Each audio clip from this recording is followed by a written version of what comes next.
तर महत्त्वाची बातमी, संपूर्ण हगवणे कुटुंब गजाआड झाल्यानंतर एनडीटीव्ही मराठी थेट कसपटे कुटुंबियांकडे पोहोचलेले आहेत। थेट जाऊयात, अविनाश पवार आमचे प्रतिनिधी तिथे आहेत। अविनाश, आता सगळं कुटुंब जे आहे हगवणे कुटुंब, त्यांना अटक झालेली आहे, ताब्यात आलेले आहेत पोलिसांच्या। कसपटे कुटुंबियांची आणखीन काय मागणी आहे? या सगळ्या दुर्घटना घडण्यामागे अजून कोणी आहेत का?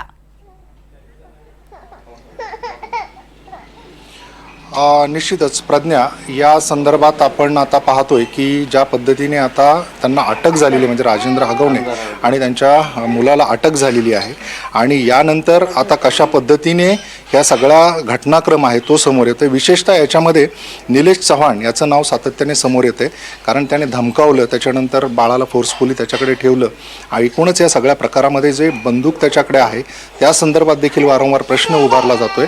आणि आता अटक झाल्यानंतर मी इथे कसपटे कुटुंबियांच्या घरी आहे, वैष्णवीचे वडील आणि आई माझ्यासोबत आहेत। काय सांगाल की आपण मुलगी तर गमावली आहे, मात्र आता अटक झाल्यानंतर आपल्याला न्याय कसा मिळेल याकडे कसं पाहते? काल पहिल्यांदा मी आपल्या मीडियाचा आभार मानतो, राज्य शासनाचा आभार मानतो आणि पोलीस प्रशासनाचा बी आभार मानतो की आपल्याला आदेश मिळाल्यानंतर 12 तासाच्या आतमध्ये हे 2 फरारी आरोपी अटकेत आहेत, अटक केलेले आहेत। तर ते प्रथम मी त्यांचा आभार मानतो। आणि यानंतर माझी अशी मागणी आहे की यांना अगोदर ह्या तिघांना जशी VIP ट्रीटमेंट दिली गेली सुरुवातीचे दिवस, तशी ह्या दोघांना VIP ट्रीटमेंट मिळू नये, ही एक मागणी आहे माझी।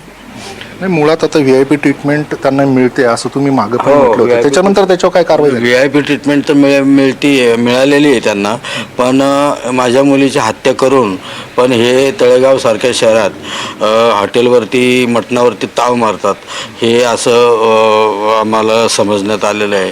त्यामुळं ह्या गोष्टी घडू नये आणि मागची यांना अशी ट्रीटमेंट दिली अशी यांना मिळू नये असं माझं म्हणणं आहे। आई म्हणून काय सांगाल की आता अटक तर झाली आहे, मात्र न्यायासाठी आपल्याला न्यायालयातही जावं लागणार आहे, आणि खरं तर वैष्णवीला आपण गमावले, पण काय सांगाल आई म्हणून की आता काय आपली तळमळ आहे न्यायासाठी? की आज तुमचे पोलिसांचे आणि मीडियाचे मनापासून धन्यवाद करते की आज तुमच्यामुळं ते दोन्ही आरोपी पकडले गेले, आणि आज ह्या 5 जणांना कठोरातली कठोर शिक्षा करावी एवढीच मनापासून इच्छा आहे माझी। खरं तर आपण मुलीला गमावलंय, मात्र याच्या अगोदरही वैष्णवीने कधी फोन केला असेल तुम्हाला, काय आठवणी? आपण पाहू शकतोय की ह्या अश्रू जे आहेत तेच सगळं काही सांगतायत, कारण एका आईवडिलांनी मुलीला गमावणं काय असतं याचं जे काही ज्वलंत उदाहरण आहे ते आपण समोर पाहतोय। कारण वैष्णवी तर आता परत येणार नाहीये, मात्र ज्या पद्धतीने त्यांचे अश्रू आहेत ते, आता हे बघा बाळ आहे वैष्णवीचं, जे त्याच्या आजीचे अश्रू पुसण्यासाठी खरं तर पुढे जाते। काय त्याची भावना असेल, कारण त्याने गमावलंय आईला। काय सांगाल की आता आपण मुलीला तर गमावले, पण वैष्णवी आपल्यात परत येणार नाही, मात्र आज मुलगा आहे तिचा आपल्याकडे, आणि आपण एकूणच या न्यायासाठी पुढे जाणारच आहोत। पण हा न्याय मिळेल असं वाटतंय तुम्हाला? मला न्याय मिळावा ही वैष्णवी तर माझी गेली, पण वैष्णवीला जे काही हाल करून मारलेलं आहे तर तिला न्याय मिळावा ही माझी मागणी आहे। आणि ह्या बाळाला मी वैष्णवी म्हणून माझं शेवटपर्यंत सांभाळ करेन, आणि हे बाळ मला मिळण्यासाठी तुमच्या सर्वांचं, राज्य शासनाचं सहकार्य हवं एवढीच माझी विनंती। कारण की त्यांना जर त्यांची बायको सांभाळताना आली, एका बाळाची आई नाही सांभाळता आली, तर त्यांनी मारून टाकली, तर माझ्या नातवालाही ते काही कमी जास्त करायला मागे पुढे पाहणार नाही। त्यामुळं आपल्या माध्यमातून मला एवढंच सांगायचं की हे बाळ आमच्या ताब्यात कोर्टाची प्रक्रिया करून कसं आमच्या ताब्यात देता येईल तसं तुम्ही आम्हाला त्याबद्दल सहकार्य करून बाळाला आमच्या ताब्यात कायमस्वरूपी राहावं ही आमची एक मागणी आहे। तर प्रज्ञा, आपण पाहतोय की यानंतर आता एक महत्त्वाचा प्रश्न उपस्थित झालाय, तो म्हणजे या बाळाचा जो ताबा आहे तो खरं तर आता त्यांना हवाय, आणि त्याच्यासाठी ते न्यायालयात लढा देखील देणार आहेत। मात्र मुख्यतः आपण जर पाहिलं तर त्यांच्या या ज्या भावना आहेत त्यानुसार आपल्या बाळाची हेंडसळ केलेली आहे त्यांनी, 4-5 ठिकाणी बाळाला आंघोळ सुद्धा त्याला 2 दिवस दिसली नाही।